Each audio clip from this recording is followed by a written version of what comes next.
पुराने समय की बात है। एक समुद्र किनारे एक गुरु अपना आश्रम बनाकर रहते थे। हजारों शिष्य उनसे ज्ञान ग्रहण करने के लिए दूर दूर से उनके पास आते थे। गुरु का ज्ञान देने का तरीका थोड़ा सा अलग था। शुरुआत में वह अपने शिष्यों को उपदेश के माध्यम से ज्ञान देते थे। उसके बाद वे अपने शिष्यों को उस ज्ञान का अनुसरण करने के लिए कहते थे ताकि वो ज्ञान उनके व्यवहारिक जीवन में उतर सके। एक बार उस आश्रम में एक सम्राट अपने बेटे को लेकर आया। उस सम्राट ने गुरु से प्रार्थना की, आप मेरे बेटे को अपने आश्रम में रख लें और अपने तरीके से उसे ज्ञान दें। आश्रम में बिल्कुल भी ऐसा नहीं लगना चाहिए कि वह किसी सम्राट का बेटा है। उसको बिल्कुल साधारण शिष्यों की तरह ही ज्ञान देने की कृपा करें। गुरु ने मुस्कुराते हुए कहा, एक सम्राट तभी ज्ञान प्राप्त कर सकता है जब वो अपने आप को एक साधारण इंसान समझे। यही ज्ञान प्राप्त करने की सबसे पहली सीढ़ी है। गुरु ने सम्राट से कहा, तुम निश्चिंत रहो, आज से तुम्हारे बेटे की जिम्मेदारी मेरे कंधों पर रहेगी। यह कहकर गुरु सम्राट के बेटे को अपने साथ समुद्र किनारे टहलने के लिए लेकर आ गए। आश्रम के काफी सारे बच्चे सम्राट के बेटे को देखकर उसकी तरफ आकर्षित हो रहे थे और उससे दोस्ती करना चाहते थे। जब सम्राट का बेटा और गुरु समुद्र के किनारे टहल रहे थे तो अचानक से सम्राट का बेटा फूट फूट कर रोने लगा, क्योंकि अभी वह सिर्फ 12 साल का था और 12 साल की उम्र में उसके पिता ने उसे अपने आप से दूर कर दिया। ये सदमा वो बच्चा सहन नहीं कर पा रहा था। वो ये नहीं समझ पा रहा था कि उसके पिता उसकी भलाई के लिए उसे इस जगह क्यों छोड़कर गए हैं। उसे रोते हुए देखकर गुरु ने उससे कहा कि बेटा, मैं तुम्हें चुप नहीं कराऊंगा।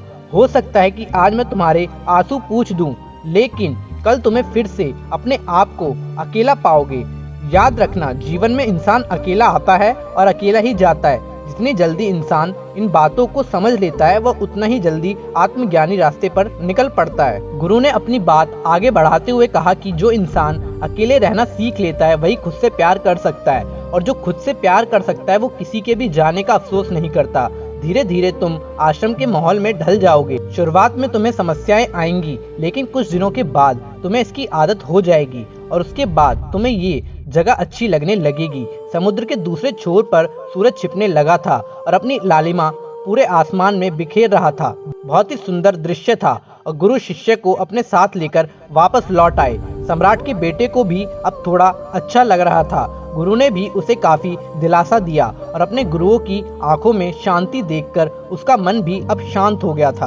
अब सम्राट का बेटा रात को भोजन करने के लिए भोजन कक्ष में पहुंचा तो आसपास के सभी शिष्य उसके पास आने लगे।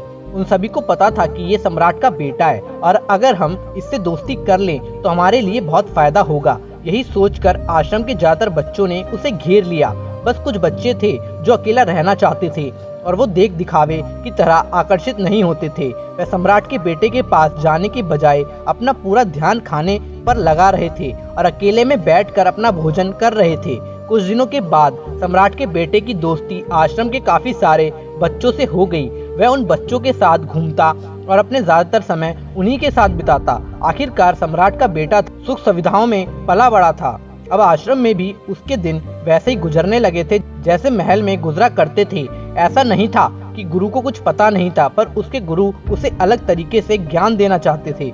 बच्चों को ज्ञान उपदेश देकर नहीं दे सकते, उनको सत्कार करना पड़ता है, तभी वो उन बातों को समझ सकते हैं जिसको आप समझाना चाहते हैं। गुरुजी उसको बोलकर नहीं समझाना चाहते थे। वो मन ही मन में सोच रहे थे कि अगर मैं इसको बोलकर समझाऊंगा तो इसको कभी भी समझ नहीं आएगा, इसलिए मुझे इसको एहसास कराना पड़ेगा कि अकेले रहने से ही तुम अपनी शक्ति को जान पाओगे। यह सीख देने के लिए गुरु एक दिन शिष्य को अपने साथ एक पहाड़ी पर लेकर चले गए।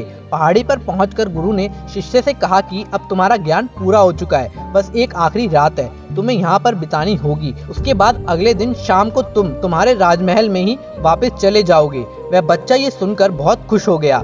वह वापस राजमहल चला जाएगा। फिर से मेरा दोस्त और दासियां मेरे पास होंगी। उसने गुरु से पूछा कि गुरुजी, मुझे आज रात आप यहाँ पहाड़ी पर क्यों छोड़ रहे हैं? आखिर मुझे कौन सा आखिरी ज्ञान प्राप्त करना है? गुरु ने मुस्कुराते हुए कहा कि यहाँ पर चट्टान के पीछे तुम्हें छिपकर बैठना होगा। यहाँ पर रोज रात को एक बाज आता है, तुम्हें उस बाज को देखना होगा और बड़ी ही गौर से उस पर ध्यान देना होगा। उसकी हर एक गतिविधियों को जानना होगा। देखने के बाद अगर तुम उस बाज की खूबियाँ मुझे बता पाओगे तो मैं तुम्हें तुम्हारे महल में वापस भेज दूंगा। सुबह आने से पहले एक बात पर और ध्यान देना, एक चरवाहा यहाँ पर अपनी भेड़ों को चराने आता है। तुम्हें उन भेड़ों की गतिविधि और बाज की गतिविधियों पर पूरा ध्यान देना है। अगर तुम ये काम कर पाए तो मैं तुम्हें तुम्हारे पिता के पास वापस भिजवा दूंगा। ये बात सुनकर शिष्य उस पहाड़ के पीछे छुप गया और इंतजार करने लगा।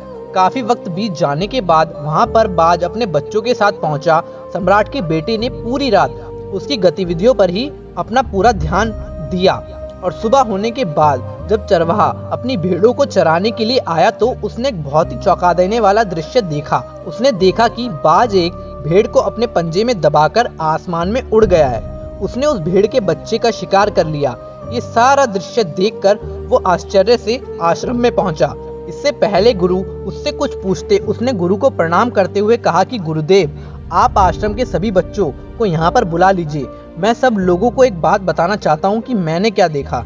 जब आश्रम के सभी बच्चे वहाँ पर पहुँच गए तो सम्राट के बेटे ने कहा, मैंने जीवन में बहुत से पक्षियों को देखा मगर बाज उन सभी पक्षियों में से सबसे अद्भुत, सबसे अलग होता है। उदाहरण के लिए एक तोता हम सभी ने देखा होगा। तोता बोलता तो बहुत है लेकिन कभी ऊंचा उड़ नहीं पाता। लेकिन एक बाज जो कि हर समय शांत रहता है लेकिन उसमें आकाश को छूने की ताकत है। एक बार जब बाज अपने शिकार को निश्चित कर लेता है तो उसी शिकार पर अपनी नजरें गड़ाए रखता है। फिर चाहे वह कितनी भी ऊंचाई पर क्यों ना उड़ रहा हो, कितनी ही बड़ा तूफान क्यों ना आ जाए, लेकिन उसकी नजरें हमेशा अपने लक्ष्य पर ही होती हैं। और ये बात मैंने आज सुबह ही समझी। बाज ने हर भेड़ को शिकार नहीं बनाया बल्कि उसने भेड़ों के झुंड में से उसने सिर्फ एक भेड़ को अपना शिकार बनाया। उस तरह हमें भी अपना ध्यान अपने लक्ष्य पर लगाना चाहिए। भले ही हमारे सामने चाहे कितनी भी भीड़ क्यों ना हो, हमें अपने लक्ष्य को साफ तौर पर निश्चित करना चाहिए और जमकर उस पर काम करना चाहिए। हमें 20 अलग अलग लक्ष्यों पर ध्यान देकर अपनी ताकत को बर्बाद होने से बचाना है। हमें किसी एक लक्ष्य को निश्चित कर उस पर अपना पूरा ध्यान लगाना चाहिए। और तीसरी बात जो मैंने सीखी और हम सबको भी वो बात सीखनी चाहिए कि बाज कभी भी दूसरे पक्षियों के साथ नहीं उड़ता, वह हमेशा आकाश में अकेला उड़ता है। इससे हम ये सीख सकते हैं कि हमें कभी भी छोटी सोच वाले लोगों के साथ नहीं जुड़ना चाहिए।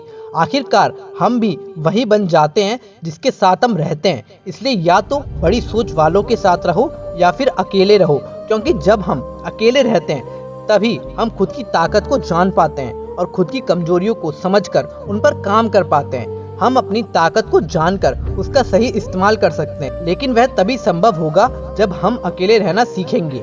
चौथी सीख जो हमें सीखनी चाहिए, एक बाज हमेशा अपनी सीमाओं से ऊपर उड़ता है। जब तूफान आता है तो हर एक पक्षी अपने घोंसलों की तरफ भागने लगता है, खुद को छुपाने की जगह ढूंढता रहता है। लेकिन बाज ऐसा नहीं करता, वह खुद की सीमाओं को तोड़कर आसमान की खतरनाक ऊंचाइयों पर उड़ता है और खुद को मजबूत बनाता है। उसकी ये बातें सुनकर गुरु ने अपनी बात खत्म करते हुए कहा कि मैं आज रात इस सम्राट के बेटे को इसके राजमहल में वापस भेजने जा रहा हूँ, क्योंकि इसका ज्ञान पूरा हो चुका है। ये कहकर गुरु सम्राट के बेटे का हाथ पकड़ के राजमहल की तरफ रवाना हो गए और बाकी के सभी बच्चे उन्हें पीछे से जाते हुए देख रहे थे।